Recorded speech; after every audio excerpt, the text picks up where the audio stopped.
গজল গাও ভাই, বেনালা ভাই একটা গজল গাও ভাই। দুদিনের এই দুনিয়াতে সবাই হবে পার, আরে মাটির নিচে হবে রে তোর আসল বাড়ি ঘর। আরে দেখো তো ও ভাই দুদিনের এই দুনিয়াতে সবাই হবে পার, মাটির নিচে হবে রে তোর আসল বাড়ি ঘর। সে দেহতত্ত্ব গান গাও ভাই, গাও। খুব ভাই। মধুর কণ্ঠ গো। ভাই গো, এই আমার বাড়ি চলে আসি, হ্যাঁ, আমি একটু সাইডে খাতে যাবো, সাইড দিয়ে। তা তোমরা একটু বসো, আমি ভাই, তুমি একটু তাড়াতাড়ি আসো, আমার আবার ও ভাই ও সমস্যা হবে না নে? আমি বহুত দিন আগে ড্রাইভারি করতেছি, ঠিক আছে? আমি হ্যাঁ। গত রাত আমি সন্ধ্যা রেখেছি লাফানি ভাই, তোমরা একটু বসো। ঠিক আছে, ঠিক আছে, ঠিক আছে। সমস্যা হবে না নে, ঠিক আছে তাহলে ভাই? তুমি একটু তাহলে তাড়াতাড়ি আমি চলে আসো। তাহলে যাচ্ছি ভাই, ঠিক আছে? হ্যাঁ, এই গরমেতে ব্যাগ জানতি জানতি গ্রাম জানো না কাটে যাচ্ছে মুখ দিয়ে। ঠিক আছে, আরে ওদিকে আবার গ্যাপ হইছে, রাখলে আবার উল্টাতে হবে ভারতে। এদিকে তো ভাই। আরে তোর কথা কি তোর কানে যায় না? গেলি তো এই সামনে আদি সামনে। কি বাবা তুই এত সাইতে খুঁজে যাইস কেন? তুই তো বেহানা মারবো, তা তোরা তো সাজন বুঝেন কেন? ব্যানালার বউ হয়েছে তা আমার কোনো সকাল লাভ নেই। ওরে মা, তাতে তো আমার জুত আছে। যা আমার লাগে বাপ নে। মা এ মানুষ তনকার কথা বুঝে না, কথা শুনে না, গেলে একটা গতি বাজি আছে। এই কড়া বাতে আমার ভাই এই যা আছে তাই দিছি, তা আর না থাকলে পাবো কোয়ানে? কি যে কোষ কারে খাইছিস বল? আরে খাইছি মানে যা আনিছো তাই তো রান্না করেছি। কি ব্যাপার, হাত দিলে না তুমি? ওরে জানিস না আমার হাত পা ধোয়া লাগে না, আমার কোনোদিন হাত পা ধোয়া লাগে না, এমনি চলে।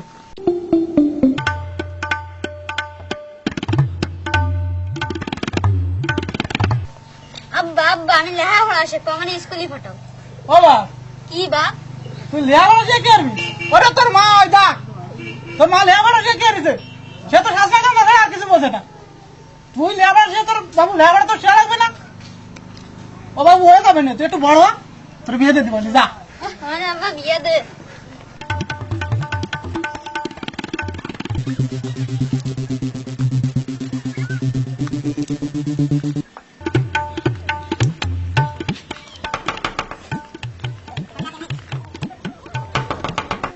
কিরম একটু গম গম লাগতেছে, ঘুমায়নি।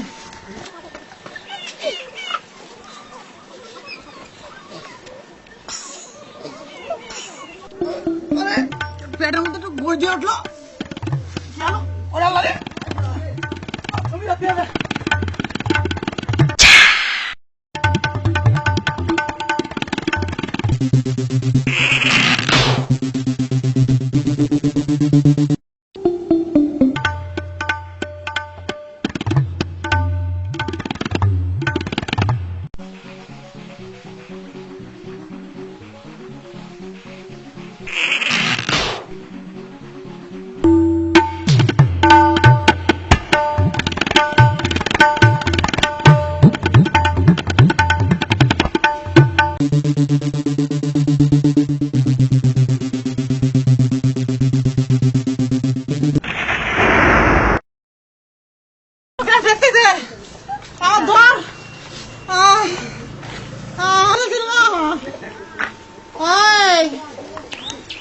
বলে না তুই আমি তো বলে না।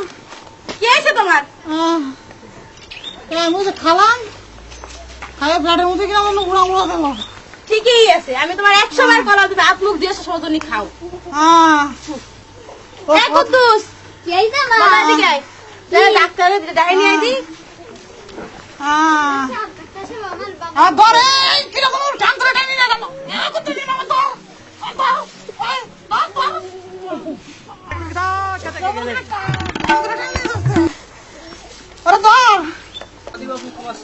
কি হয়েছে একটু দেখে আসি। ও মামা এদের ডাক্তার নিয়ে আইছি। ও চাচা, কি অবস্থা? স্যার দোকান ঠিক করে দাও।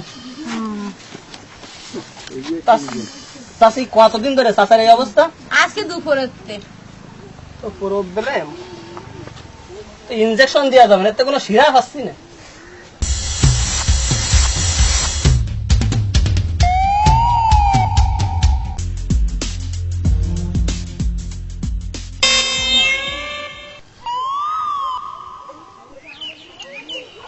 জটিল কেস বুঝছো, জটিল কেস। ওদিকে আবার চেম্বার বন্ধ রেখে আসলাম, এই তো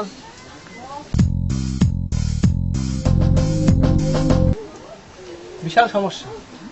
কয়বার বাথরুমে গেছো? হ্যাঁ ডাক্তার বাবু, হ্যাঁ। কোটি কোটি বার আরে বাবু ও সমস্ত রং তামেশা রাখো, কয়বার গেছো তাই কও। তালি শত আজকে কয়দিন ধরে? কত অনাবরত। ওই সেলাইনের পানি আছে না?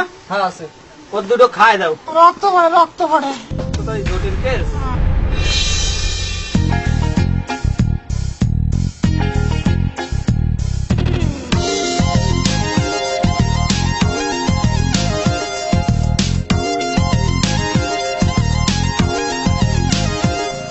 নাও শুনবা না, নাও। আসলে ব্যাপার কি জানেন চাচা, তোমারে কই শোনো, আমাকে সবার উচিত হাতি বসার আগে সাবান অথবা ছাই দিয়ে হাত ধোয়া।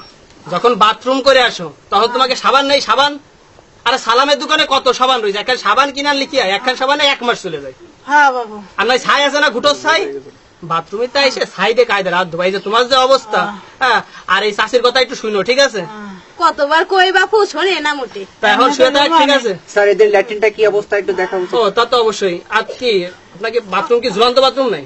ডাক্তার টাকা ডাক্তার আমার একটু সুস্থ দেখতেছে।